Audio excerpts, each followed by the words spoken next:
It was a third grade class, reading about astronomy and a comic book that described going to the moon, and that's the way it was. That's what got me interested in it. It wasn't anything, super profound. In fact, a lot of teachers were always amazed when I'd tell them that's what got me into astronomy was a comic book. But it was true. I guess not even junior high school, 8th grade or something like that, I always dreamed about myself going to the moon and wanted to do so.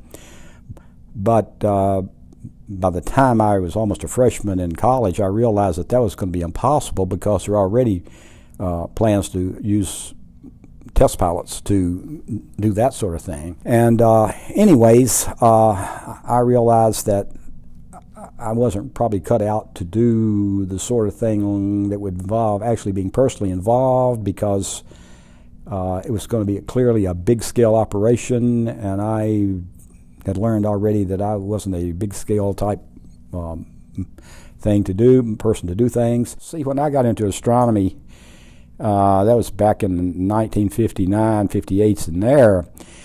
Most of the jobs that astronomers held back then were at universities.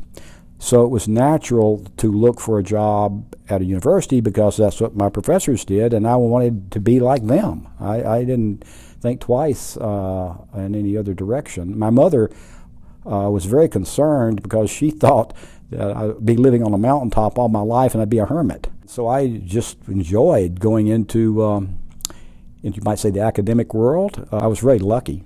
It was a good friend who let me know that there were summer fellowships available in Huntsville.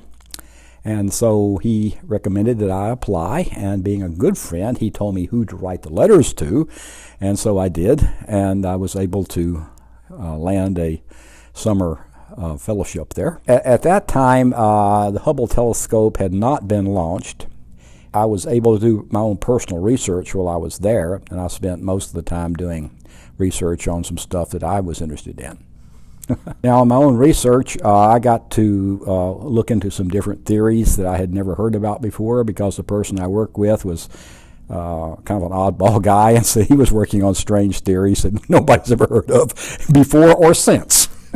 They were that bad. And I was fortunate enough, after 2 summers at Marshall, to get a published paper out of that, which is always nice for scientists to be able to get, because you can stuff your resume and make yourself look good. Well, the James Webb, I think a lot of people hope that it will be able to kind of solve some of the big problems in current astrophysics, one of which would be what is the nature of the so-called dark matter. So the James Webb might be able to answer a question like that. And of course, there are all these exoplanets that are being discovered. I think something like 5,000 are already known, and everybody's always looking for the Earth-like planet. And that would ultimately lead probably to, I would hope that our society would build some spaceships and try to go visit a place like that, even though it would probably take maybe hundreds of years to get there. I think something like that would be worthwhile.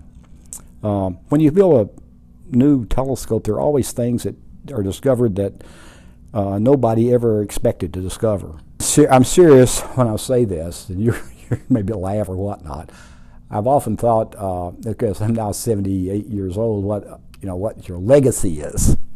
And I've decided that my legacy are my children and my grandchildren. It's more important than any paper I ever published or anything I've ever found out. And that's true. I mean that.